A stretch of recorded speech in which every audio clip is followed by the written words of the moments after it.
नमस्कार, मैं नम्रता पांडे आप लोगों के साथ अपने परिवार के साथ हुई एक धोखाधड़ी के बारे में आप सभी को अवगत कराना चाहती हूँ। इसी उद्देश्य से मैं ये वीडियो बना रही हूँ।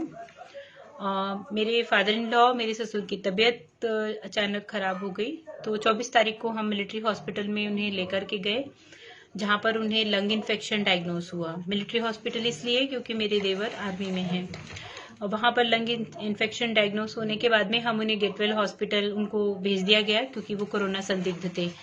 और गेटवेल हॉस्पिटल में सब सुविधाएं नहीं होने की वजह से उन्होंने हमें येलो जोन के हॉस्पिटल गोकुल दास हॉस्पिटल इंदौर वहाँ पर रेफर कर दिया गया।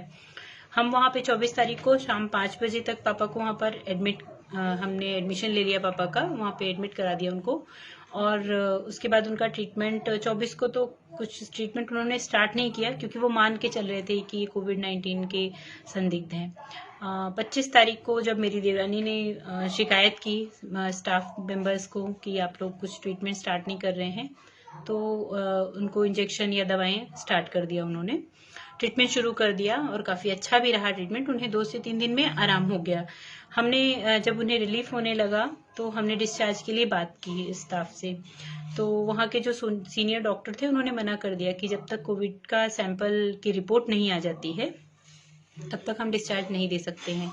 25 को कोविड का सैंपल लिया गया और उसके बाद उसकी रिपोर्ट जब भी हम डिस्चार्ज के लिए बात करने जाते हमसे ये कहा जाता था कि हम अभी डिस्चार्ज नहीं कर सकते, कोविड का अभी रिपोर्ट नहीं आई है। इस बीच हम इंतजार करते रहे और हॉस्पिटल का बिल लगातार बढ़ता गया। 28 तारीख तक भी उनके पास कोविड की रिपोर्ट नहीं आ पाई और हम उनसे रिपोर्ट के बारे में पूछते रहे। 29 अप्रैल 30 अप्रैल हो गया, तो भी इवन 29 अप्रैल को तो मेरे हस्बैंड ने काउंटर पे कैश भी जमा करने से मना कर दिया कि आप लोग रिपोर्ट मंगवाइए या आप हमें लैब बता दीजिए किस लैब में भेजा है, हम वहाँ डायरेक्ट जाकर कांटेक्ट कर सकें, रिपोर्ट कलेक्ट कर सकें। फिर भी हमें उसकी रिपोर्ट नहीं दी जाती है। इस बीच क्योंकि मुझे वायरल फीवर था, मैं घर पर थी, मेरी देवरानी पूजा पांडे वही जाया करती थी, वो और मेरे पति बारी बारी से एक एक दिन हॉस्पिटल में पापा के साथ में रह रहे थे। और इसके बाद में 2 तारीख को मैं स्वस्थ हुई, तो मैं जिस दिन 2 मई को मैं अपने हस्बैंड के साथ में गई। मुझे बहुत गुस्सा था, क्योंकि पिछले कई दिनों से हम बहुत परेशान थे। मैं आपको बता भी नहीं सकती हूँ कि हम किस तकलीफ से गुजरे हैं। हर पल एक डर रहता था कि अगर पॉजिटिव हुई रिपोर्ट तो मेरी फैमिली के साथ क्या होगा। छोटे बच्चे हैं 3 घर में। इस डर के साथ ही हम जी रहे थे और रोज मरते थे और रोज जिंदा होते थे। हम 2 तारीख को मैं गई, मैं बहुत गुस्से में थी। मैंने नीचे काउंटर पे भी कहा कि अगर कोविड की रिपोर्ट आपके पास नहीं है तो मैं पुलिस से कांटेक्ट करना पड़ेगा मुझे। और मैंने किया भी। मैंने नीचे पहले उनके स्टाफ मेंबर्स तक ये खबर पहुंचाई। मैंने पूछा, वहां पे कोई राजा भैया थे गोकुलदास में, उनसे जब मैं पूछने गई कोविड की रिपोर्ट के लिए, तो उनका जवाब ये आया कि मैडम 24 और 25 अप्रैल को जो सैंपल लिए गए हैं वो अहमदाबाद भेजा गया है। अहमदाबाद से रिपोर्ट रात को 11 बजे आएगी, तब आपको पता चल पाएगा। और सीनियर डॉक्टर सुबह राउंड पर आए तो उनका ये कहना था कि अभी 2-3 दिन और आपको रुकना पड़ेगा। जब मैंने उनसे ये कहा कि 3 दिन से 3 दिन में तो हमारा जो हॉस्पिटल का बिल है वो तो बढ़ता जा रहा है, उनका जवाब इतना सरप्राइजिंग था। उन्होंने बड़े आराम से कहा कि बिल का क्या है मैडम, बाहर जाइए, पुलिस 2 डंडे मारती है, 50,000 यूं ही लोग दे के चले जाते हैं। इतना हास्यास्पद बयान उन्होंने दिया उस वक्त। मुझे के जवाब से बिल्कुल संतुष्ट नहीं थी मैं, और मुझे मालूम था कि अब अस्पताल कुछ छुपा रहा है। मुझे मालूम था कि उनके इंटेंशंस अब क्या हैं, जो 2-3 दिन से हमें बहुत अच्छे से महसूस हो रही थी। हम पीछे पड़े थे डिस्चार्ज के, लेकिन वो लोग डिस्चार्ज नहीं दे रहे थे।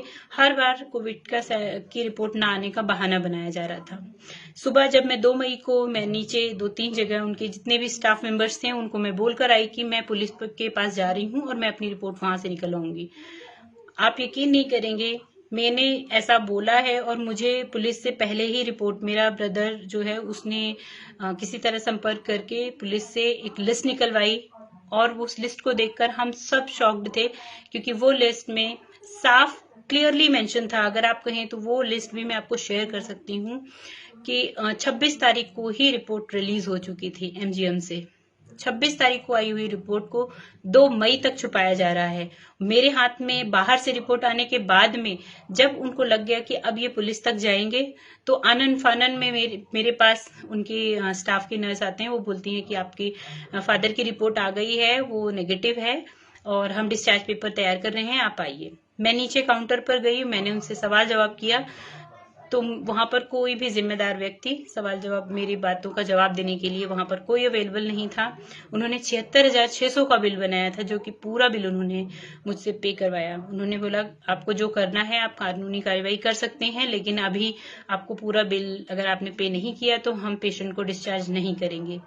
मेरे हस्बैंड अपने फादर के ठीक होने पर इतने खुश थे और वो रिपोर्ट नेगेटिव आने पर भी इतने खुश थे। उन्होंने इस बात को बहुत लाइटली लिया, उन्होंने जाने दिया, उन्होंने पूरा बिल पे कर दिया। लेकिन मैं इस अन्याय को लेकर के बिल्कुल भी संतुष्ट नहीं हूँ। मेरे साथ, मेरे परिवार के साथ ये गलत हुआ है और मैं गोकुलदास हॉस्पिटल को बिल्कुल भी नहीं बख्शने वाली हूँ। मैं उनके खिलाफ जो भी एक्शंस लेना है मैं लेकर रहूंगी।